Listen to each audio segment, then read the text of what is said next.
El pasado domingo se cumplió un año del gobierno del presidente Enrique Peña Nieto. Ha sido marcado por los acuerdos políticos alcanzados que empujaron reformas estructurales en materia de telecomunicaciones, hacendaria, financiera y político-electoral. ¿Qué tal? Soy Pablo Iriart. Además, se debieron enfrentar los estragos por los huracanes Ingrid y Manuel, que causaron graves daños en varios estados del país, pero sobre todo en Guerrero. Buenas noches, soy Jorge Fernández Menéndez.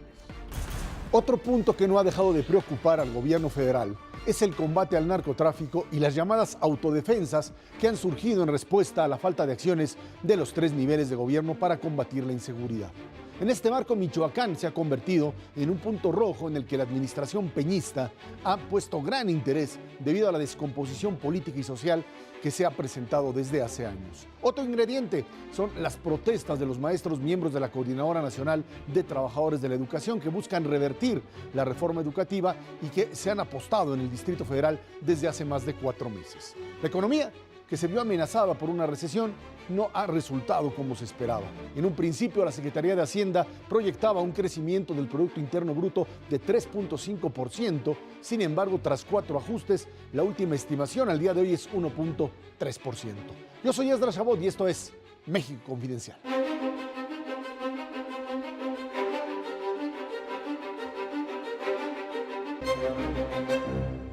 Un año del gobierno de Enrique Peña Nieto que se caracterizó fundamentalmente por el tema del acuerdo político.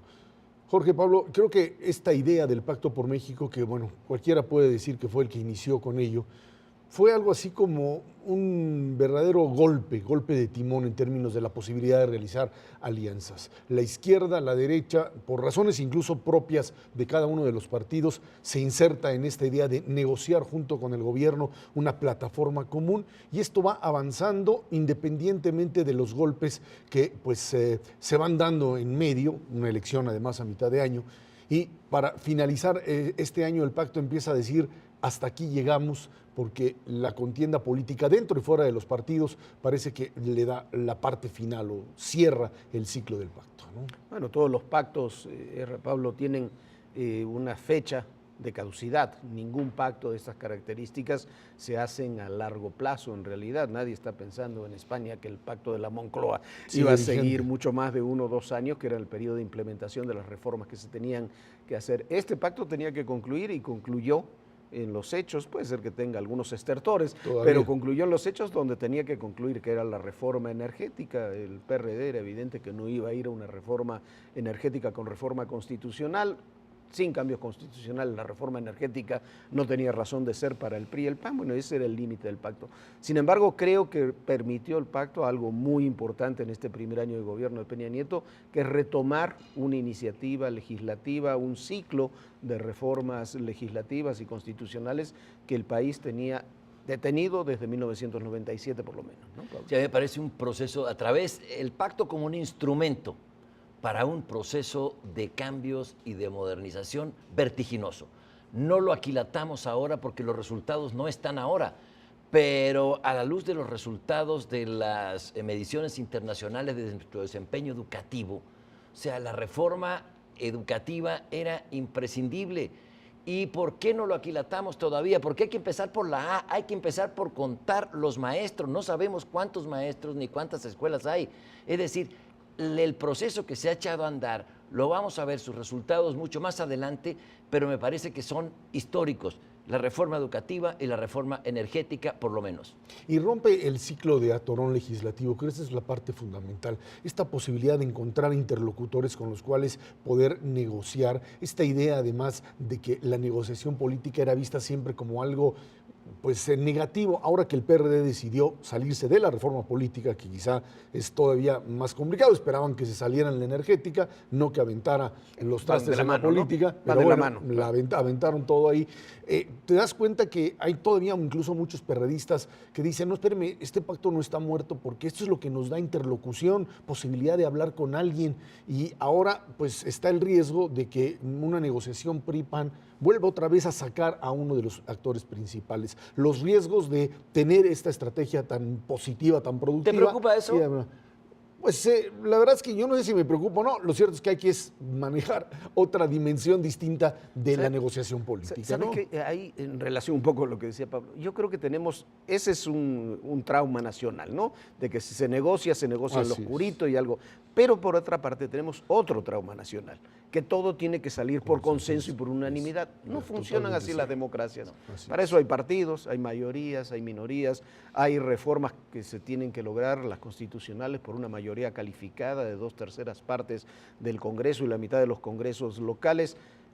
Así funciona, y cuando se comienzan a espantar o preocupar porque no hay consenso, porque no están todos, hombre, ninguna democracia del mundo El único funciona por ingrediente unanimidades. que yo creo que es relativamente peligroso es en la reforma política, porque ese sería algo así como el pacto electoral. Hay que recordar que ese fue incluso el argumento que obtiene López Obrador cuando dice, y el PRD en general, cuando dice la reforma política anterior o el IFE anterior no fue armado en función de todos los intereses, y por lo tanto aviento los trastes, no reconozco las instituciones. perdón, Hoy Erra. otra vez una reforma política en donde pues el PRD dice yo no participo. Pero bueno, Perdón, es- Erra, la claro. reforma política anterior, la que tuvimos en el inicio del sexenio 2007. de Felipe Calderón, estaba el PRD estuvo en favor de esa reforma política y después no reconoció el resultado de la elección presidencial.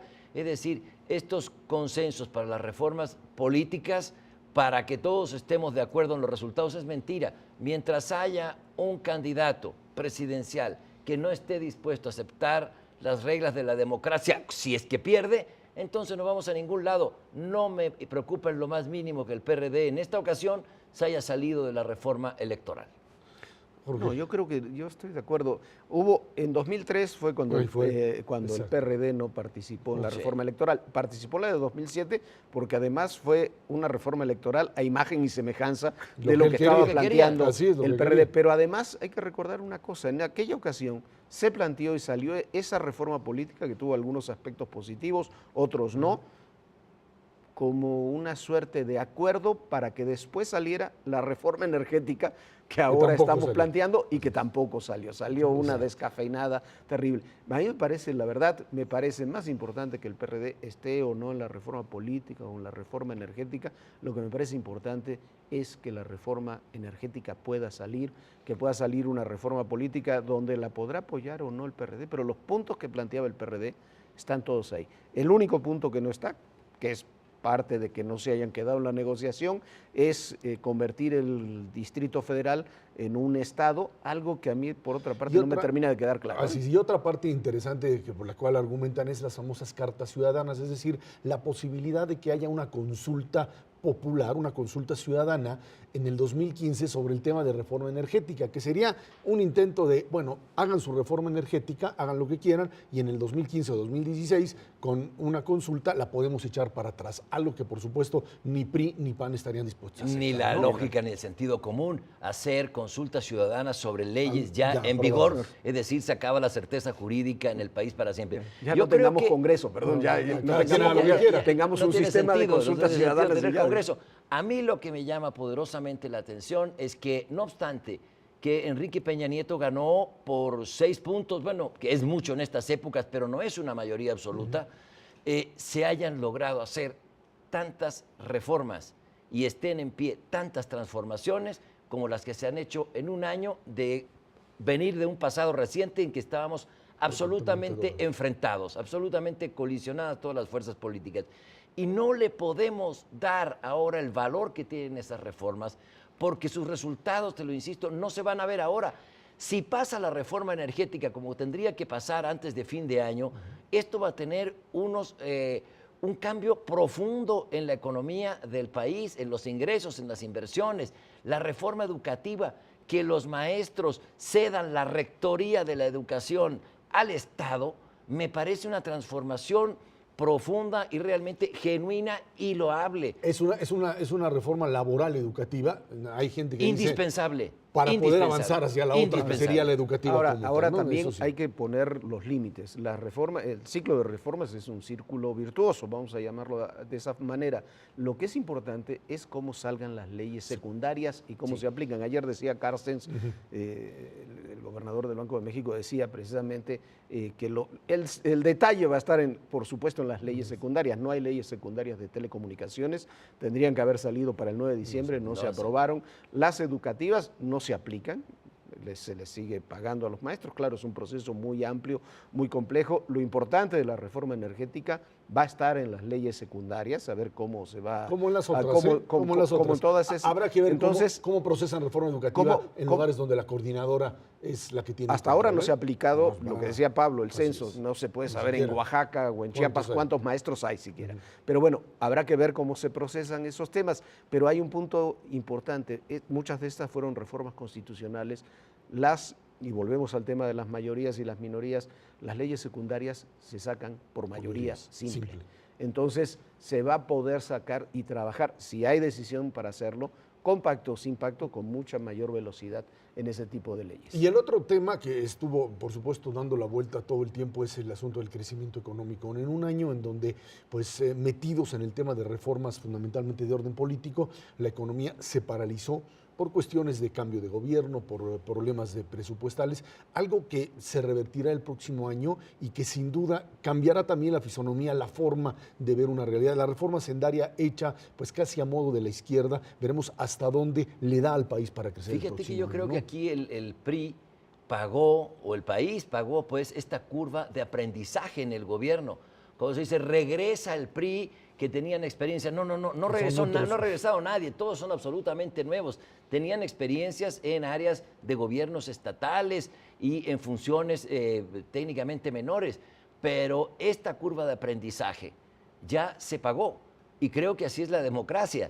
Cuando lleguen otras generaciones a gobernar de otros partidos también tendremos que pagar ciertas curvas de aprendizaje, pero me parece que el año que viene viene muy bien. Y lo que pasa es que la curva de aprendizaje del panismo fue una curva de aprendizaje que duró 12 años y que finalmente no tuvieron la capacidad de instrumentar lo que querían hacer realmente en este asunto, en este tema del pacto, el Pacto por México, que finalmente es un éxito para el gobierno, por supuesto, que lo instrumenta, y para las oposiciones que por primera vez se ponen de acuerdo. A ver, pero yo creo que hay que ser claros. Creo que hay dos asignaturas pendientes de esta administración. El presidente Peña ha dicho que se ha sembrado para cosechar el año próximo. Hay que cosechar, además de todo lo que está involucrado en el pacto, en economía. Este fue un muy mal año económico.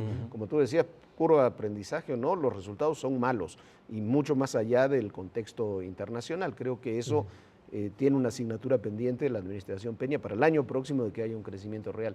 Y el otro tema, la seguridad. También se han hecho cambios importantes en seguridad estructurales, de manejo, de coordinación, pero también los resultados no han sido buenos. El aumento de secuestros, de extorsiones y demás son temas que se deben modificar. Yo le pondría a la administración Peña, si ¿de 1 a 10? Grandes. No, yo no me gustan esas calificaciones. Porque depende cada de uno muchos ámbitos. cada rubro tiene una valoración distinta. Pero sí yo pondría que las dos asignaturas para el próximo año son la economía y la seguridad. Suscribo totalmente, economía y seguridad, sobre todo el tema de seguridad donde más le duele a la población, que es en el delito común, en el delito del secuestro y la extorsión. Y el tema de la economía, fundamental. Sí veremos un despegue. En donde tenemos que ver también la corresponsabilidad de gobernadores de los estados, porque no todo es asunto de policías federales y de ejército, que ese es otro tema que también hemos estado manejando aquí. Jorge, Pablo, muchísimas gracias. Gracias a ustedes que nos ven aquí en México Confidencial.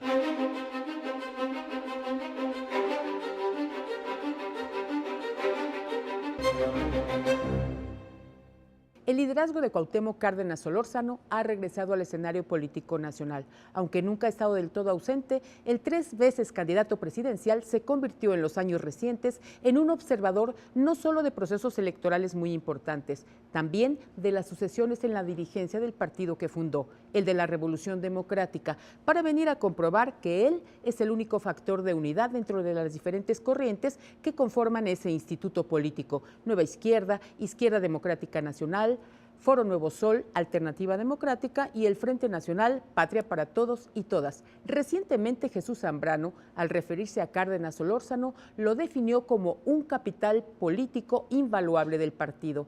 Tal pareciera que solo fue cuestión de que el ingeniero se decidiera a retornar a los reflectores, para poner de manifiesto que sigue teniendo autoridad política y que es el único líder moral que el perredismo está dispuesto a aceptar.